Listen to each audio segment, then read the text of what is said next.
பேசிக்கான ஒரு 3D டெக்ஸ்ட்டை எப்படி டிசைன் பண்ணுறது அப்படின்றத லாஸ்ட் வீடியோவில் பார்த்தோம். இப்போது இது மாதிரி ஒரு ஷேப்பை எப்படி டிசைன் பண்ணுறது அப்படின்றத திங்கர் கேட் போய் பார்க்கலாம் வாங்க. இப்போ நான் திங்கர் கேடில் நம்ம லாஸ்ட் டைம் பண்ணியிருந்த சிட்டி ப்ராஜெக்டை ஓப்பன் பண்ணி வச்சுருக்கேன். இது ஒரு ஆன்லைன் பேஸ்டு டூலாக இருக்கிறதால இந்த ப்ராஜெக்டை நம்ம சேவ் பண்ண தேவையில்ல, அதுவே ஆட்டோமேட்டிக்காக சேவ் ஆகிடும். இப்போ நம்ம ஒரு நியூ ப்ராஜெக்டை க்ரியேட் பண்ண இங்கேருந்து பேக் வந்துடலாம். ஓகே, நான் மறுபடியும் ப்ராஜெக்ட் பேஜுக்கே வந்துட்டேன். இங்கே க்ரியேட் நியூ டிசைன் கொடுத்துட்டு ஒரு ப்ராஜெக்டை புதுசாக க்ரியேட் பண்ண போகிறோம். அந்த ப்ராஜெக்ட்டுக்கு நான் கியூப் அப்படின்னு நேம் கொடுக்குறேன். கியூபை டிசைன் பண்ண இங்கே பேசிக் ஷேப்ஸில் எனக்கு ஒரு பாக்ஸ் இருக்குது. ஸோ நான் அதை ட்ராக் பண்ணி ஒர்க் பிளேனில் வச்சிட்றேன்.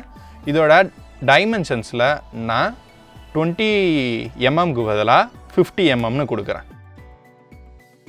ஓகே, இப்போ ஒரு கியூபை டிசைன் பண்ணிட்டோம். அதை டாப் வியூலேருந்தும் ரைட் வியூன்னு எல்லா வியூவிலேருந்தும் நான் பார்த்துட்றேன். ஓகே, கரெக்டாக இருக்குது. இப்போ நமக்கு தேவைப்பட்ட டிசைனில் ஒரு கியூபை நான் டிசைன் பண்ணி முடிச்சிட்டேன். அடுத்து இந்த கியூபில் எப்படி அந்த ஹோலை க்ரியேட் பண்ணுறது அப்படின்றத பார்க்க போகிறோம். இந்த ஹோலை க்ரியேட் பண்ண நான் சிலிண்டரை யூஸ் பண்ண போகிறேன்.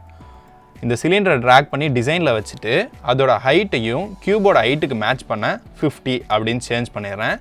அண்ட் கியூபோட மிடில் ஹோலை க்ரியேட் பண்ண நான் இந்த சிலிண்டரை அப்ராக்சிமேட்டாக மிடில் வச்சுட்டு அந்த ரெண்டு ஆப்ஜெக்டையும் ஷிஃப்ட் கிளிக் பண்ணி செலக்ட் பண்ணிவிட்டு அலைன்மெண்ட் ஆப்ஷனை மேலே கிளிக் பண்ணுறேன். இப்போ இந்த அலைன்மெண்ட் ஆப்ஷனில் நான் இங்கே மிடில் இருக்க டாட்டை செலக்ட் பண்ணிவிட்டு மிடில் அலைன் பண்ணுறேன். இதில் எங்கே நீங்கள் அலைன் பண்ணணுன்னு நினைக்கிறீங்களோ அந்த டாட்டை கிளிக் பண்ணி அங்கே அலைன் பண்ணிக்கலாம். ஓகே, இப்போ அலைன் பண்ணி முடிச்சாச்சு.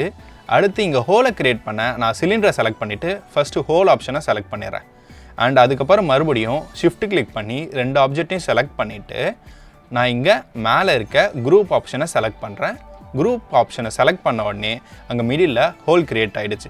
இந்த ஹோலை நீங்கள் பார்க்க டாப் வியூ செலக்ட் பண்ணிங்கன்னா உங்களுக்கு கிளியராக தெரியும். ஸோ நம்ம டிசைன் பண்ண நினச்ச டிசைனை ஃபுல்லாக டிசைன் பண்ணி முடிச்சிட்டோம். இப்போ திங்கர் கேடில் ஒரு டிசைன் எப்படி பண்ணுறது அப்படின்றது உங்களுக்கு தெரிஞ்சிருக்கும். நம்ம பண்ண ஷேப்ஸ் தாண்டி இன்னும் நிறைய ஷேப்ஸ் திங்கர் கேடில் இருக்குது. அதெல்லாம் நீங்கள் எக்ஸ்ப்ளோர் பண்ணி பாருங்கள். இப்போ நம்ம இதை ஸ்ட்ரெயிட்டாக 3D பிரிண்டரில் ஃபீட் பண்ணுறதுக்கு முன்னே நம்ம ஸ்லைசிங் சாஃப்ட்வேர் யூஸ் பண்ணி பண்ணணும். அந்த ஸ்லைசிங் சாஃப்ட்வேர் பற்றி தான் அடுத்த வீடியோவில் பார்க்க போகிறோம்.